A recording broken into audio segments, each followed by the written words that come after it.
Sakop sa ginibog drug bypass operation. Triple o apat na doble ang bihikulo na gruso sa siyudad kang Naga. Mas complain ng police station kang Naga City Police Office. Newsbreak. Sa headlines kan mga barata, 20 personay kang Public Safety Office ma-training para sa VIP, Security and Protection.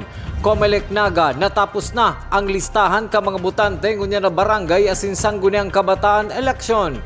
Jeepney na mahatod din bados sa ospital sa Siroma Camarines Sur na aksidente, bados binawianin buhay. Karate do team na mapapalaban sa National Prisaa 2023, determinado na maipuli ang onra sa mga Bicolano. Diyos marhay na hapon. Ako si Mark Mendoza. Asin ako, si Antoinette Eduardo. Kami ang sa indong tagapagatod, Bareta. Nagkapirang personahe kan Public Safety Office ma-training para sa VIP Security and Protection. Detalye sa report ni Melvin Machado. Kada may dakulang okasyon sa siyudad kang Naga asin may mga bistadong personalidad na nagbibisita, kaipuhan ang pagtaon ng seguridad, digdi na malaog ang may tamang kaaraman sa VIP security. Huli ka ini 20 kaswal o permanenteng empleyado kang Public Safety Office ang ipapasairarom sa VIP Security Protection Training na madurar sa laog ni 5 aldaw sa masunod na bulan kang Agosto. Papanginutan ini kang Police Security and Protection Unit hali sa PNP Regional Command 5 para kay Public Safety Office Head Rene Gumba na papanahon na magkaigwan ng siring na training ang pira sa mga kwalipikadong personahe kan PSO. Nahiling na dakulang bagay ini dahil maabot po ang kapiyastahan, dahil madalas din na igwa kita ng mga bisita ng mga dignitaries both from the national government and international agencies. So importante na ang satuyang mga pag-iriba digdi sa lawag kang syudad may kapasidad para magtaon ng seguridad sa araw kaining mga bisita. Nilinaw man ni PSO Head Gumba na pinagpili hali sa manlain-lain na departamento kang sedang opisina ang mapartisipar sa nasabing training. On-call sanaan mga ini, kada igwang bisitang maabot sa Naga, asin kaipuhan ang sedang serbisyo. Iba-ibang division po. So, igwa duman sa traffic, igwa sa security, igwa sa... Ang sarong criteria kaya, permanent o casual ang status. On-call lang po yan. Pag may... Bako man pirming igwa kitang bisita na VIP. So, pag may VIP na kaipuhan ang services, garo ini mga on-call personnel na i-deploy kang sa tuyang security division. Mientras tanto, makakaibahan man ka mga taga-Public Safety Office ang ipapadarang personahe kang Naga City Police Office. Para sa GNN TV 48 Naga, Melvin Machado, Newsbreak. Mientras tanto, LGU Naga asin Land Transportation Office Connectivity Project welcome sa Public Safety Office. Uya man sa kuyang report. Sa mini press conference kan Public Safety Office, kinumpirmar ni Public Safety Office Head Rene Gumba na pinag-aandam na kan lokal na gobyerno kan syudad ng Naga asin kang Land Transportation Office ang sa indang proyektong LGU LTO Connectivity. Buot sabihon ang siisay man na madakop na traffic violator asin matauwaning citation ticket tulos malaog sa sistema kan Land Transportation Office ang violation kan sarong motorista. Magkakaigwa po ning pag-abanting ngunyan itong urulay sa LGU LTO connectivity. Gustong sabihon, pag ika na-isyuhan ning traffic violation igdi sa laog kang syudad, ma-reflect iyan duman sa imong record sa LTO. Kaya pag ika nag-renew ning lisensya, maluwas duman kung pigasikaso mo na udai si violation mo sa Naga.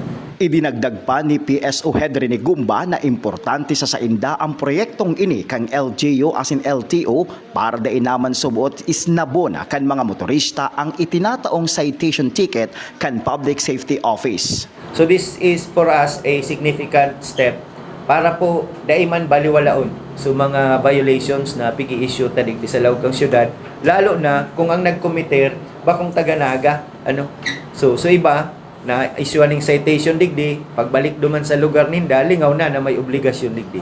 Sa Agosto 10 nakatalaan ang launching kang nasabing proyekto kan LTO asin LGU Naga. Mark Mendoza para sa GNN TV 48 Naga Newsbreak. Padagos sa mga bareta.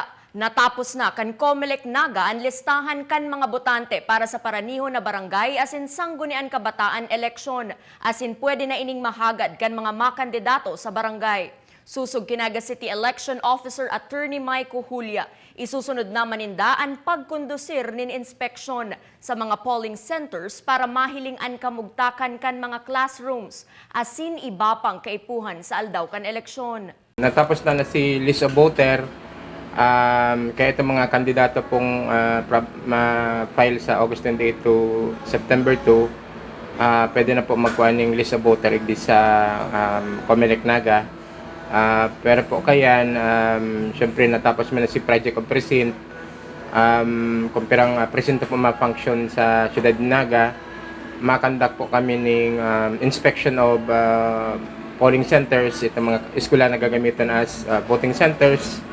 Makadak po kita dyan ng inspection para ma-check na po kung sufficient pa mga classroom, tapos itong tables and chairs na mga gagamiton. Mientras tanto, dai pa maikokonsiderar na amay na pangangampanya ang ibang aktibidad kan mga opisyal kan barangay, asin kan mga nag-aaspirar na magkandidato sa papaabuto na barangay eleksyon. Paliwanag ni Attorney Maico Julia, hasta dai pa nakakapagsumiter kan sa indang Certificate of Candidacy ang mga ini, dai pa masasabing amay na pangangampanya ang gabos na aktibidad kan mga nagpapabistong magkandidato sa barangay eleksyon. Sa ngunyan, may pa man, mga nanotaran, ikaw kaya, dahil pa man sila mga kandidato, kaya dito pa man covered kan Comelec rules and procedures, ano po. Pero once na mag-file na po sila ng COC ninda sa August 28 to September 2, covered na ng Comelec rules, bawal na muna magkampanya kayan. Hanggang dahil pa nag-abot ang campaign period, which is campaign period October 19 to 28. Padagos pa sa mga bareta, train like a fighter. Yan ang sekreto kan Karate Do Team na mapapalaban sa National PRISAA 2023 na mayong ibang pinagmamawot. Iyon na maipuli ang gold medal na mayong injury sa sainda.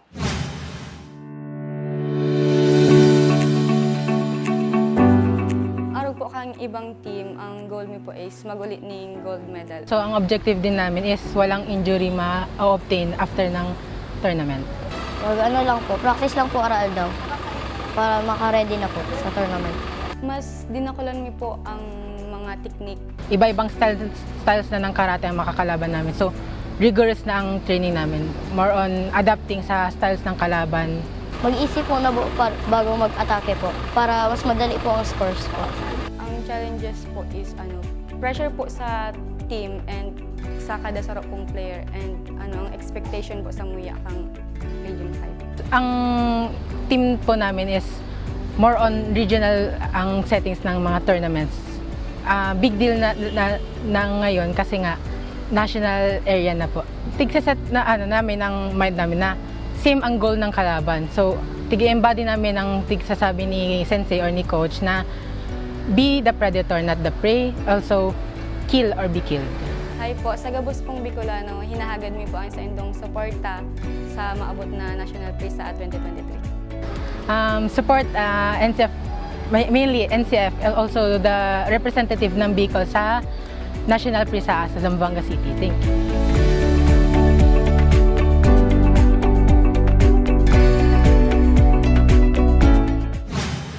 Sa pagbabalik ang news break, jeepney na may ihahatod na bados sa Siruma Camarines Sur na aksidente. Bados pinagbawian ng buhay. Yan asin iba pang mga bareta sa pagwelta kang GNN TV 48 Naga News Break. Dakop sa ginibog drug bypass operation. Triple o apat na doble ang bihikulo na gruso sa Siyudad kang Naga. Mas complain ng police station kang Naga City Police Office. Newsbreak. Lemon Residences, your newest home of the champions and the metro. Open for daily, weekly, and monthly bookings. Located at Magsaysay Avenue, Naga City. And enjoy a sip of coffee and Septus meals at Tiger's Cafe, located at second level of Lemon Residences.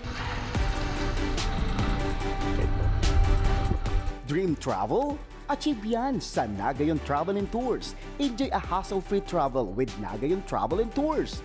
Visit their office at NCF Annex Building, Magsaysay Avenue, Naga City, or call us 0966-486-0043.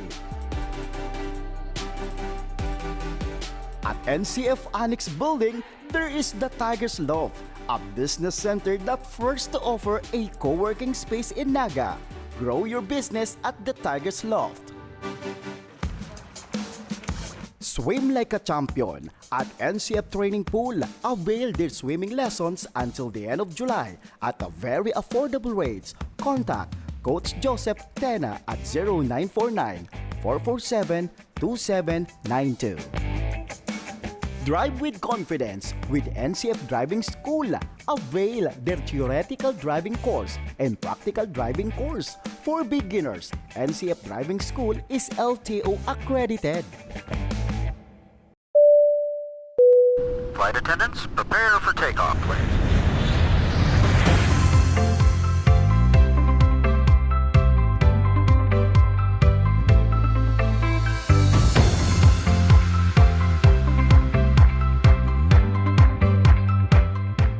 Slip life vest over your head. Take the tape around your waist.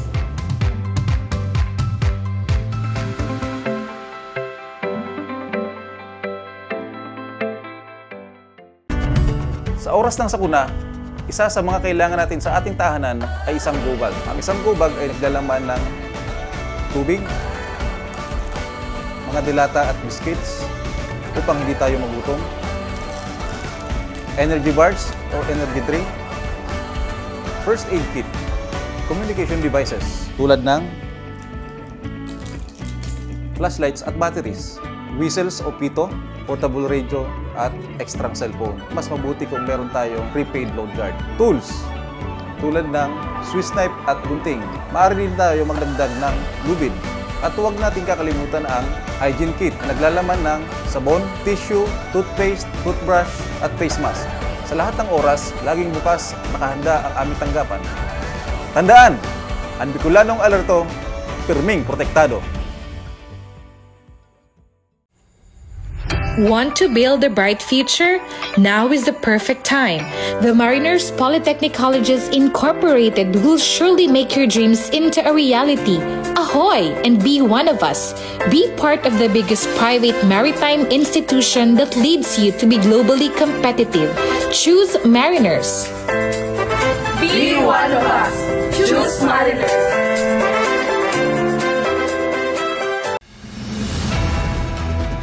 Dakop sa ginibog drug bypass operation. Triple o apat na doble ang bihikulo na gruso sa siyudad kang Naga. Mas complain ng police station kang Naga City Police Office. Newsbreak. Sa pagpapadagos kan mga bareta, pababa ang bilang kan mga kaakian na may problema sa malnutrisyon sa syudad ni Naga.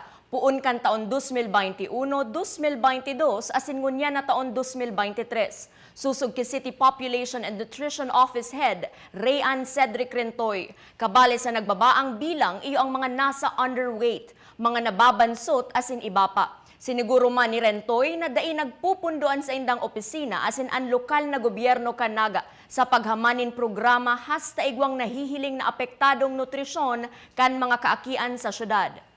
We'll see comparison ta from 2021 hasta 2023 tabi pag-abot sa underweight kung kan 2021 nagikuot lang 299 kan 2022 ugwan na sa nakitang 217 asin ngunya na taon ugwan na sa nakitang 166 so ibig sabihin pag-abot man sa stunting kan 2021 409 kan 2022 335 pero kan 2023, 172 na lang ini. Sa satuyang police report, sarong jeepney na haling barangay Fundado si Roma Camarines Sur, nalunad ang sarong 42 anyos na bados na sumuot dadarahon sa ospital para mangaki ang aksidenteng nakabangga sa kudal kang si Roma Elementary School kan subagong aga. Sa video ni Jake Segundo, mahihiling ang mga residentes na nagtatarabang na madara sa ospital ang mga lunad kan nasabing bihikulo. Susog ki Police Captain Mark Anthony Cledera, pababa ang porsyon kan tinampukang magkaigwas subuot ning mechanical trouble ang jeep. Ang bados na lunad kan bihikulo ang pinagbawian man nin subuot nin buhay sa ospital. Galing po duman sa incidenting nangyari kung sa itong nagkaigo po digdi sa banwaan ni Chiroman ng sarong vehicular accident kung saan indito ang sarong passenger jeepney na pinagdadrive ng sarong Romicel Sonyas na residente kang taga-digdiman sa Siroma na kung saan ini may tigras na bados na dadaron ko ta sa hospital. Unfortunately, nagkaigo ng mechanical error sa sasakyan na pagdadrivean kasi hindi nagkaroon sa mga aksidente po. Kinakamon ko po nga na balita na nag-expired na po dahil si Bados takang tigras duman sa BMC, duman na po daan na na bawian ng buhay. Siguro kang nagkaigo ng makutod na impact duman sa pagtama duman sa pader kang iskilahan kang side ng sinasakayan na jeep. Mientras tanto, padagos man ang pagbisita ni Police Captain Mark Anthony Cledera sa mga barangay kan si Ruma, Camarines Sur para maaraman subuot ang mga problema sa kada barangay para matauanin solusyon kasabay kan sa indang pagdiseminar nin mga anti-criminality tips. Kung ani yan ang saro sa tigtututukan niya ang nagbisita sa gabos na barangay digdi tanganing maaaraman ni personally kan sa kuya mga kaibanan kan sa mga personahe sa ipatungan sa Roma na ma-i-address ang mga problema sa kada barangay kung ano ang mga kriminalidad na nangyayari sa inda. It's in makadisseminate kami ng mga anti-criminality tips. Sa iba pang bareta, binisita ni Police Colonel Nelson Pacalso, City Director kang Naga City Police Office ang bilar ni Patrolman Ronnie Riveriza Jr. sa sugod Barangay Antipolo, Nabua, Camarines Sur. Kasabay kan pagpaabot ng pakikidumamay sa pamilya kan nagada na pulis ang pagtauman nin tabang pinansyal hali sa kontribusyon kan gabos na personahe kang Naga City Police Office. Sa petsa 18 subuot lubong ki Patrolman Riveriza. Asin yan ang mga bidang baretang nakalap kan mas pinakusog na puwersa kang GNN TV 48 Naga News and Bicol Affairs. Day malingaw na i-follow ang Samoyang official Facebook fan page GNN TV 48 Naga. Ako po si Mark Mendoza. Padagos kaming mahatod din mga baretang garantisadong nangingenot as sinapapanahon. I-hit ang subscribe button sa Samuyang official YouTube channel GNN TV 48 Naga, tanganing updated kita sa mga bareta asin istoryang bida. An Bicolano. Ako si Antoinette Eduardo asin ini ang GNN TV 48 Naga Newsbreak. Dakop sa ginibog drug bypass operation. Triple o apat na doble ang bihikulo na gruso sa siyudad kang Naga. Mas complain ng police station kang Naga City Police Office. Newsbreak.